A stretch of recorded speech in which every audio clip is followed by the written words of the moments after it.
7월 14일 제가 설교 중에 국경절에 관한 내용을 나눈 적이 있습니다. 현재 한국에는 5대 국경일이 있죠. 5대 국경일 어떤 것이 있죠? 3.1절, 제헌절, 광복절, 개천절, 한글날까지 5개 5대 국경일이 있습니다. 그 중에 휴일이 아닌 국경일이 제헌절이라고 말씀드렸어요. 나라마다 독특한 역사와 민족의 정체성이 국경일에 담겨 있습니다. 지난주 목요일 8월 15일은 79주년 광복절이었습니다. 그런데 올해 광복절은 역대 어느 광복절보다 논란이 많았어요. 제가 광복절 논란과 관련된 기사를 몇 개 가져왔습니다. 먼저 김영석 독립기념관장이 임명되면서 사상 처음으로 정부가 주최하는 광복절 경축식과 광복회를 비롯한 37개 독립운동단체가 하는 기념식이 따로 열렸습니다. 이 김영석 독립기념관장은 1945년 8월 15일 광복은 없었다. 그리고 1948년 건국전에는 일본 국민만 있었다라고 주장한 사람입니다. 이런 사람이 다른 데도 아닌 독립기념관장에 임명되니까 광복회가 대한민국의 임시정부의 전통성을 부인하고 그리고 독립운동을 부정하는 사람이 어떻게 독립기념관장에 앉힐 수 있느냐라면서 철회를 요구하며 반발하고 그래서 결국은 정부의 광복절 행사에 참여하지 않는 초유의 사태가 벌어진 것이죠.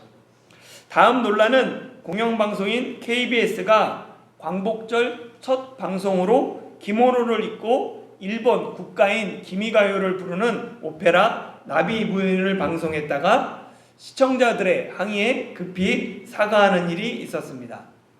또한 KBS는 광복절 오전에는 좌우가 거꾸로 반전되어 있는 뒤집힌 태극기를 송출하면서 또 한 번 사과했죠. 이미 KBS는 광복절을 앞두고 이승만 전 대통령을 미화하는 다큐멘터리 영화를 방영하겠다라고 예고했고 그로 말미암아 KBS PD협회에서는 계속 항의했음에도 끝내 그 방송을 강행하면서 광복절 시작하는 자정부터 광복절 끝나는 자정까지 논란을 자초했습니다. 이에 KBS 시청자 정원 게시판에는 수신료를 거부하겠다라는 글들이 올라왔습니다. 이외에도 한국 프로야구에서는 두산 베어스가 광복절에 일본인 선발 투수를 내세우는 것 아니냐라는 팬들의 의구심에 논란이 일었고 결국 두산 베어스는 잠실 구장에 있던 일장기를 포함한 다른 나라 모든 국기들을 광복절에 내려야 했습니다. 광복절을 맞아 테러리스트 김구를 출간한 뉴라이트 인사도 있고 이에 이종찬 광복회장은 현재 한국에서는 이승만은 신격화하고 김구는 테러리스트 만들려는 작업이 진행되고 있다라고 주장하기도 했습니다.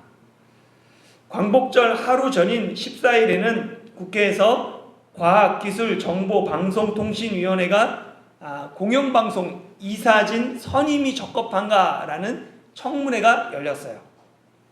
이 청문회에서 이진숙 방통위원장은 내일이 몇 번째 광복절이냐라는 질문에 건국절 논란으로 말미암아 답변하기 곤란하다라면서 답변을 거부했습니다. 대한민국 건국절을 언제로 볼 것이냐라는데 여러 의견이 있어요. 10월 3일 개천절부터 여러 가지 의견이 있는데 크게 보면 두 가지입니다. 첫째는 뭐냐면 1919년 3월 1일 독립운동을 대한민국의 건국으로 보는 견해가 있고 또 다른 하나는 1948년 8월 15일을 대한민국 정부 수립일을 건국으로 보는 견해가 있습니다. 대한민국에서 건국절 논쟁은 2006년 최근부터 시작됐어요. 처음에는 광복절과 함께 건국절도 기념해야 된다라고 주장했는데 어느 순간 최근 들어서는 아예 광복절을 건국절로 대체하고자 하는 사람들이 나타났습니다. 그 결과 올해가 몇 번째 광복절이냐라는 질문에 건국절과 관련된 문제로 대답할 수 없다라는 논란이 일어난 것입니다. 광복절은 우리나라가 일본으로부터 해방된 1945년 8월 15일을 기념하는 국경일입니다. 광복이라는 한자 뜻이 빛이 돌아오다, 빛을 되찾다라는 뜻으로 조국의 잃어버린 나라와 주권을 회복한다라는 의미가 있습니다. 제가 대만 역사를 공부하면서 광복절과 관련된 사실을 하나 알게 되었습니다. 한국과 대만은 똑같이 일본 식민 역사를 지녔어요. 식민 통치를 받았죠. 한국은 1910년 한일합방이라는 강제 병합부터 1945년까지 일제강점기 35년을 겪었습니다. 대만은 1895년 청일전쟁 이후 대만이 일본 땅으로 할애되면서 1945년까지 50년의 일치시대를 지냈어요. 한국과 대만은 똑같이 1945년 광복을 맞았는데 광복절 날짜가 다릅니다. 한국의 광복절은 8월 15일이에요. 대만의 광복절은 10월 25일입니다. 혹시 한국과 대만의 광복절이 왜 날짜가 다른지 아시는 분이 계십니까?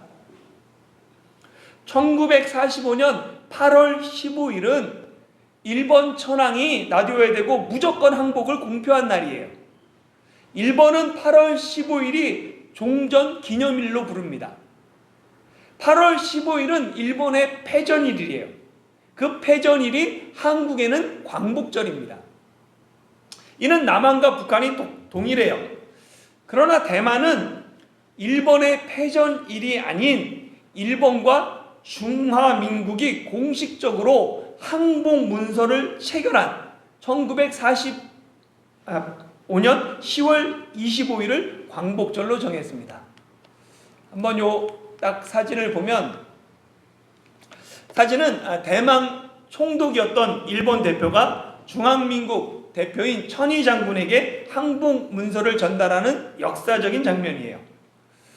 저는 이 사진을 보면서 우리나라도 어떤 시기로든 일본 정부로부터 항복 문서를 공식적으로 받았다면 역사가 어떻게 진행되었을까 상상해 보았습니다.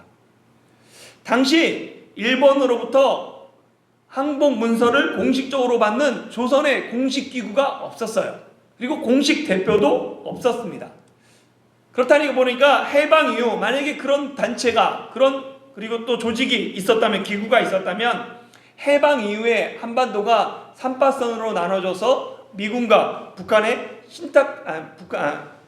소련의 신탁 통치를 받지 않았거나 아니면 한국 전쟁을 막을 수 있지는 않았을까 상상해 보죠. 우리에게 힘이 좀 더 있었다면 지금처럼 남과 북이 갈라진 반쪽짜리 해방이 아닌 한반도가 하나 되는 진정한 해방과 광복이 이루어지지 않았을까 혼자 상상해 보았습니다. 광복절을 기념한다는 것은 단지 과거에 있었던 일제시대의 강점기를 잊지 않고 기억하는 것으로 끝나지 않습니다. 과거를 넘어 현재 우리나라가 어디를 향해 나가고 있는지 점검하는 길잡이가 되어야 하며, 최종적으로 우리 민족이 어떤 미래를 소망해야 하는지 확인하는 시간이 되어야 합니다. 그런 의미에서 이번 광복절 대통령의 경축사는 과거는 없고 현재와 미래에만 초점을 뒀다라는 평가를 들었습니다. 이스라엘 자손의 광복절이 유월절입니다. 이스라엘 자손이 대대로 유월절을 기념하고 자손에게 가르쳐야 되는 이유는 단지 과거 이집트의 억압과 학대를 잊지 않기 위함만이 아닙니다. 하나님이 과거 조상들을 이집트 땅에서 해방한 것처럼 현재 고난 중에 있는 자들을 구원하실 것이다 라는 믿음을 그들에게 심어줘요. 뿐만 아니라 현재 고난 가운데 어려운 가운데 있는 나그네 소외된 자들을 돌봐야 된다라는 당위성을 심어주죠.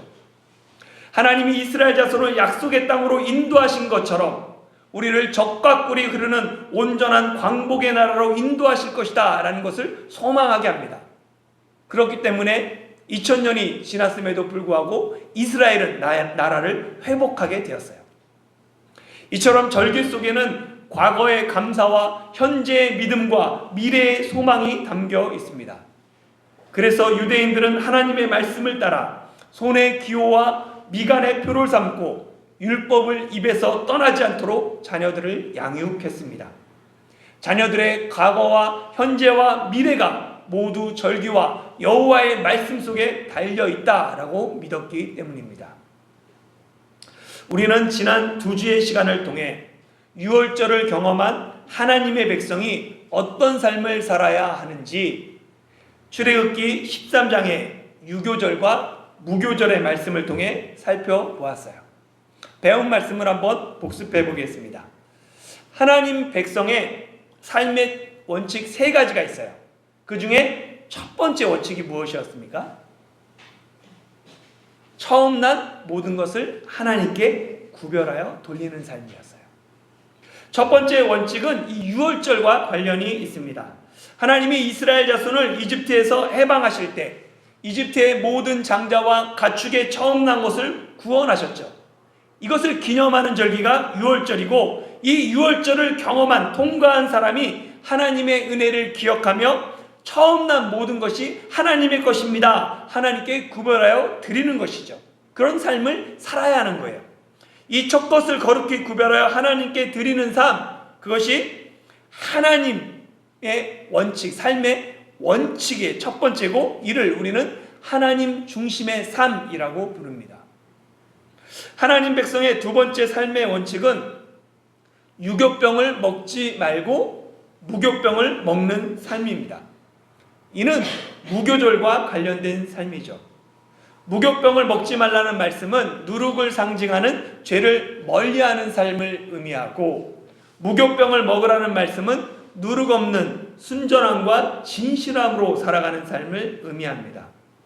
죄를 멀리하고 순전함과 진실함으로 거룩히 살고자 애쓰는 삶, 그 삶을 우리는 예수님 중심의 삶이라고 부릅니다.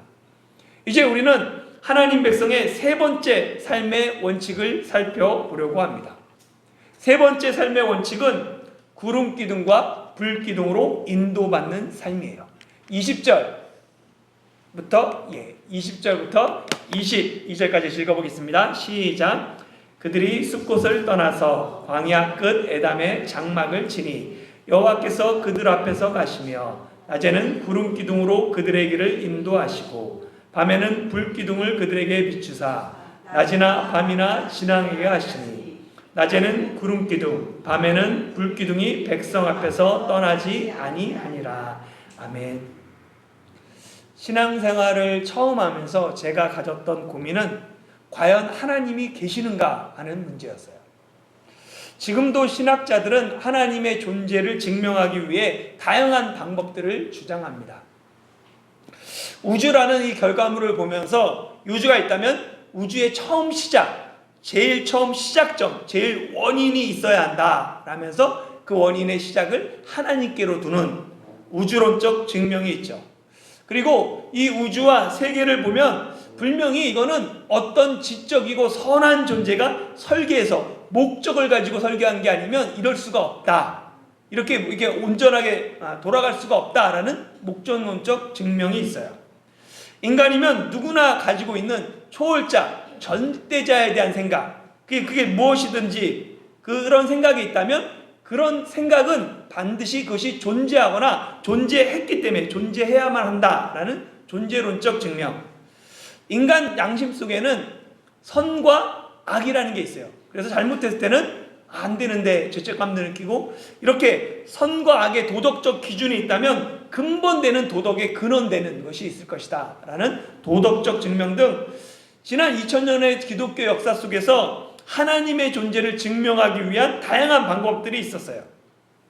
이런 다양한 방법들은 하나님을 믿지 못하는 사람들에게 하나님의 존재를 논리적으로 설명하기 위한 신학자들의 노력과 수고의 결과물들입니다. 그런데 제가 하나님을 만난 것은 이런 다양한 존재 경험을 통한 그런 방법들을 통해서가 아니었어요. 제가 하나님의 존재를 확실하게 된 계기는 제가 하나님과 인격적으로 만났을 때입니다. 제가 하나님을 인격적으로 만났다라는 말은 하나님이 저를 인격적으로 만나주셨죠. 지정의를 통해서 저를 만나주셨음을 뜻합니다. 예수님이 나의 죄를 위해 십자가에 돌아가셨음이 믿어지고 예수님을 믿음으로 말미암아 거듭난 그 순간이 제가 인격적으로 하나님을 만난 때입니다. 하나님이 나를 인격적으로 대하심으로 하나님과 나와의 관계가 인격적으로 시작되는 그 순간, 그것이 바로 하나님과 저의 만난 날이었던 거예요. 하나님을 만나니까 따로 내가 하나님의 존재에 대해서 증명할 필요가 없었습니다. 예수님이 나를 위해 돌아가신 것이 믿어지니까 예수님을 의심할 필요도 없었고 이제부터는 예수님을 위해 살고 싶어졌습니다.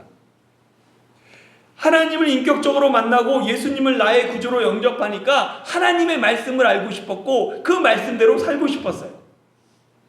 하나님을 만나니까 하나님을 모르는 사람들에게 복음을 전하고 싶었습니다.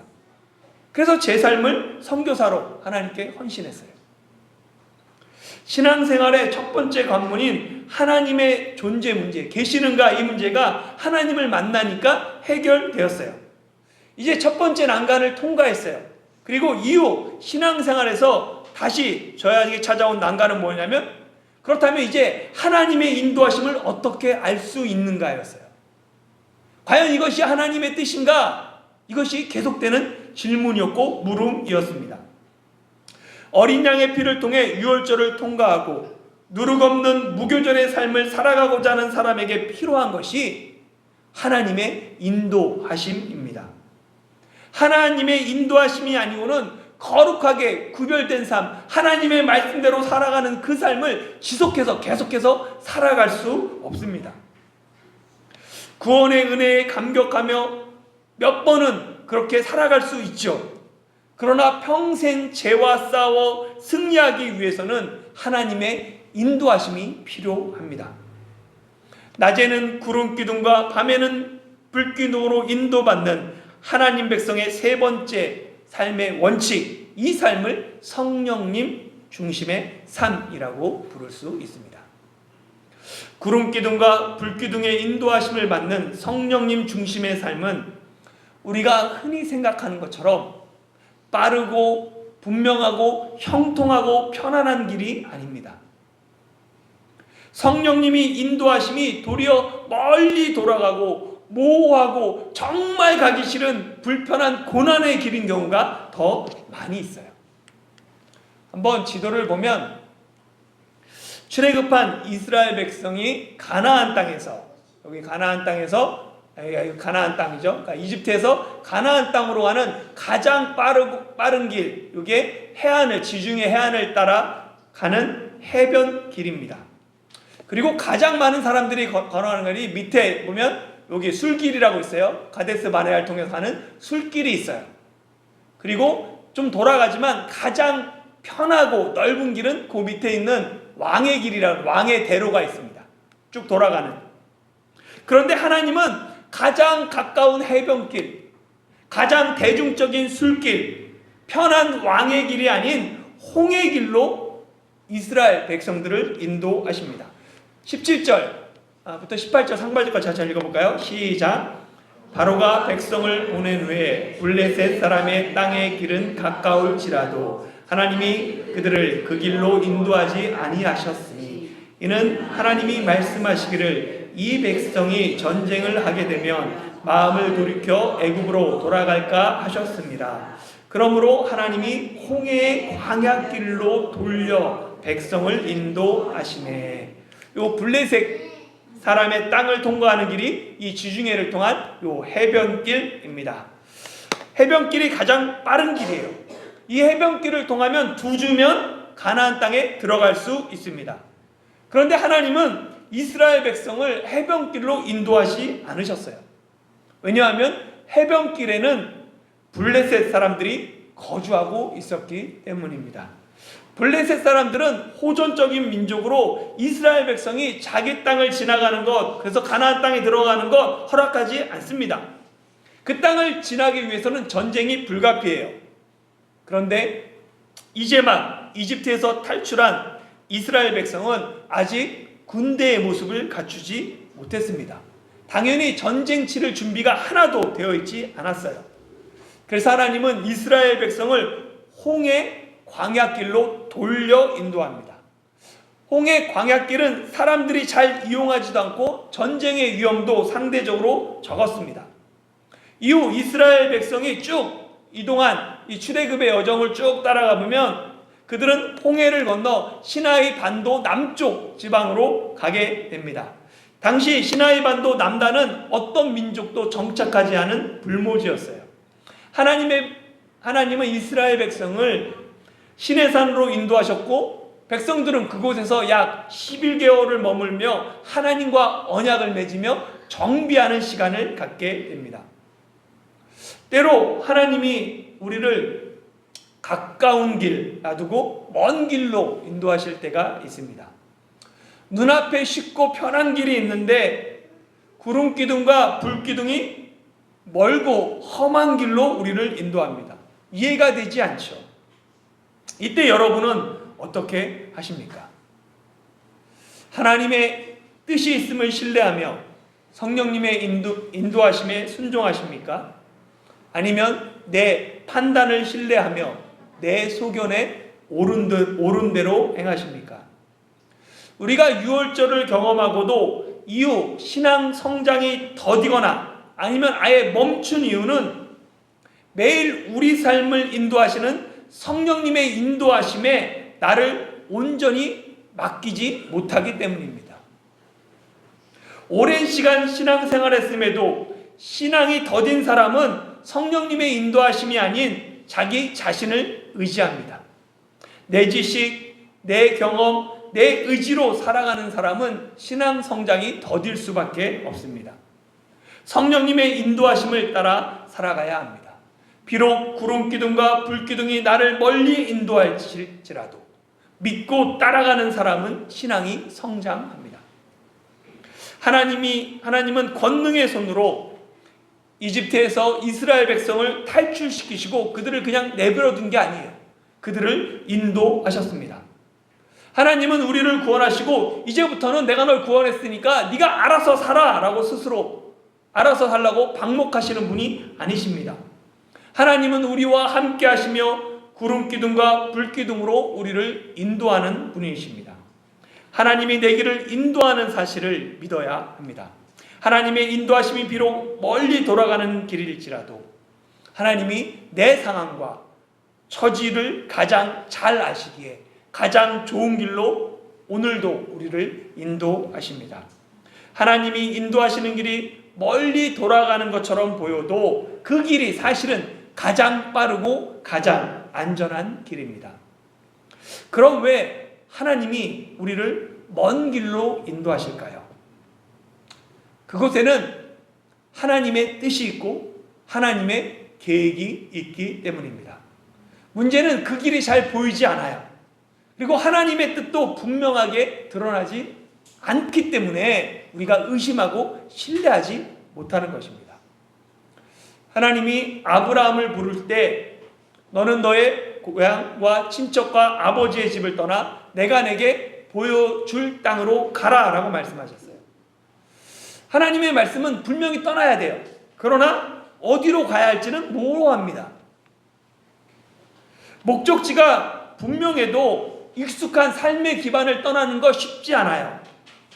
그런데 아브라함은 갈 바를 알지 못하고 떠나야 했습니다. 이스라엘 백성도 마찬가지입니다. 구름기둥과 불기둥의 인도를 따라가는 것 모호해요.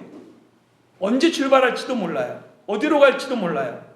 그런데도 왜 성령의 인도하심을 따라가야 합니까? 성령님이 우리를 살리기 때문입니다. 성령님의 인도하심이 우리를 살립니다. 내가 행복하기 위해서, 성공하기 위해서, 편한 삶을 위해 성령님의 인도하심을 따라가는 것이 아닙니다. 내가 살기 위해서 성령님을 붙잡고 그 인도하심을 따라가야 해요. 성령님은 나를 살리는 영이시며 또한 다른 사람을 살리는 영이십니다. 우리가 성령님의 인도를 받아야 되는 이유가 성령님이 나를 살릴 뿐만 아니라 다른 사람을 살리는 생명의 영이시기 때문입니다. 로마서 9장 14절에 보면 하나님의 영으로 인도받는 사람이 곧 하나님의 아들이다 라고 말해요. 그러면 하나님의 아들, 자녀라면 성령의 인도를 받는다는 거예요. 그리고 그 성령님의 인도하심은 둘 중 하나입니다. 두 가지 목적을 갖고 있어요. 하나는 자녀를 성장시키기 위함입니다.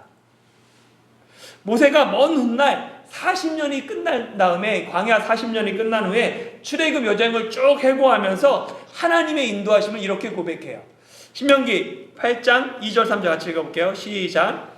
내 하나님 여호와께서 이 40년 동안에 내게 광야길을 걷게 하신 것을 기억하라. 이는 너를 낮추시며 너를 시험하사 내 마음이 어떠한지 그 명령을 지키는지 지키지 않는지 알려 하심이라. 너를 낮추시며 너를 줄이게 하시며 또 너도 알지 못하며 내 조상들도 알지 못하던 만나를 내게 먹이신 것은 사람이 떡으로만 사는 것이 아니요 여호와의 입에서 나오는 모든 말씀으로 사는 줄을 내가 알게 하려 하심이니라. 아멘. 모세는 40년을 지나면서 광야길을 걷게 한 거 기억하라 라면서 말씀하시죠. 내가 낮아지게 하셨다. 그리고 하나님을 온전하게 신뢰하는 훈련의 시간이었다라고 고백하는 거예요. 광야 40년은 사람이 떡으로만 사는 존재가 아니라 하나님의 말씀으로 사는 훈련하는 시간이 됩니다. 하나님의 자녀를 하나님이 광야길을 통해 훈련하시죠. 가나안 땅에 들어가기에 하나님의 유업을 이기에 합당한 자로 만들어 가십니다. 그리고 또 다른 이유 하나는 하나님이 생명을 구원하시기 위함이에요. 하나님의 인도하심이 어린 요셉에게는 가혹하기만 합니다. 그런데 멀리 돌아가는 요셉의 그 길이 이집트의 총리가 되는 가장 빠른 길이며 가족의 생명을, 이스라엘을 살리는 하나님의 인도하심이 되었습니다. 사도행전 8장에 보면 성령님께서 빌립을 인도하는 내용이 장면이 나와요. 빌립이 사마리아 성에서 많은 사람을 이적과 말씀으로 예수님께로 인도했어요. 그런 빌립을 성령님께서 광야길로 인도하십니다. 인적이 드문 광야길은 한참 사역의 즐거움과 열매를 맺고 있는 빌립이 원하는 길이 아니에요. 그러나 빌립은 성령님의 인도하심에 순종해서 광야길로 나갑니다. 그리고 그곳에서 예루살렘에 왔다가 돌아가는 에디오피아 관리를 만나 그에게 복음을 전합니다. 에디오피아 내시 한 사람을 구원하기 위해 성령님이 빌립을 광야길로 인도하신 것입니다. 왜 성령님이 하나님의 자녀인 나를 광야길로 인도하는지 의심이 들 때가 있어요. 그때 두 가지를 기억해야 합니다. 첫째는 성령님이 나를 훈련시키기 위하여. 세상의 떡이 아닌 여호와의 말씀으로 살아가는 것 훈련하기 위해서 나를 광야길로 인도한다는 사실. 그리고 또 하나는 성령님께서 나를 통해 생명을 구원하기 위해 광야길로 나를 인도하신다는 사실을 기억해야 합니다. 오늘 말씀을 마무리하겠습니다. 사랑하는 성도 여러분, 구원의 은혜를 경험한 하나님 백성의 삶의 원칙은 모두 세 가지입니다. 첫째, 첫 것을 하나님께 구별하여 드리는 하나님 중심의 삶. 둘째, 죄를 멀리하고 순전하고 진실한 떡으로 살아가는 예수님 중심의 삶. 셋째, 구름기둥과 불기둥의 인도하심을 받는 성령님 중심의 삶입니다. 하나님 중심, 예수님 중심, 성령님 중심이 하나님 백성이 살아가야 할 삶의 세 가지 원칙입니다. 성령님의 인도하심이 결코 우리를 고생시키기 위함이 아닙니다. 성령님의 인도하심이 구름기둥과 불기둥으로 나타난 것은 낮에는 뜨거운 태양의 빛으로부터 구름이 우리를 보호하시고 밤에는 급격한 기온과 두려움으로부터 불이 우리를 비추고 보호하기 위함입니다. 성령님의 인도하심이 우리를 보호하고 우리를 살립니다. 그래서 성령님의 인도하심에는 두 가지 목적이 있습니다. 첫째는 나의 성장과 성숙을 위한 훈련이며 둘째는 타인의 생명을 구원하기 위함입니다. 인도하심이 목적이 훈련과 구원에 있음을 알고 날마다 구름기둥과 불기둥으로 성령님의 인도를 받는 저와 여러분이 되시길 예수님의 이름으로 축원합니다.